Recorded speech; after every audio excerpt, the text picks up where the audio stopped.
অন্তর্বর্তী সরকারের প্রধান উপদেষ্টা ডক্টর মোহাম্মদ ইউনূস বলেছেন, শ্রম আইন সংস্কারে বাংলাদেশ প্রতিশ্রুতিবদ্ধ, যেন বিদেশি ক্রেতাদের আরও বেশি আকর্ষণ করা যায়।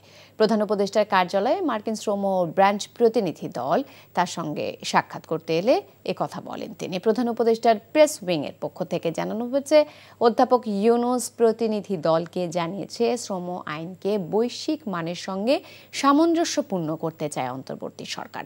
তিনি বলেছেন, অন্তর্বর্তী সরকার শ্রম আইন সংস্কারের জন্য বিশেষ দূত নিয়োগ করেছে এবং স্থানীয় ও আন্তর্জাতিক শ্রম অধিকার সংগঠন ILO এবং পশ্চিমা দেশগুলোর উদ্বেগ মোকাবেলার জন্য কাজ করছে। প্রতিনিধি দলের নেতৃত্ব দেন মার্কিন শ্রম দপ্তর উপ অর্থ সচিব থিয়া মেইলি এবং আন্তর্জাতিক শ্রম বিষয়ক বিশেষ প্রতিনিধি কেলি ফে রড্রিগেজ।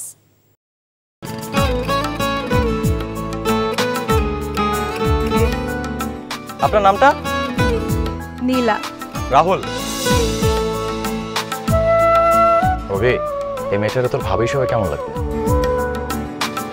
আপনাকে না বলছে আমাকে ফলো না করতে? ফলো কেন করতেছিলেন? আপনাকে দেখতে ইচ্ছে করে আমার, আপনার সাথে কথা বলতে ইচ্ছে করে। আমি কি করব ঠিক বুঝতে পারছি না।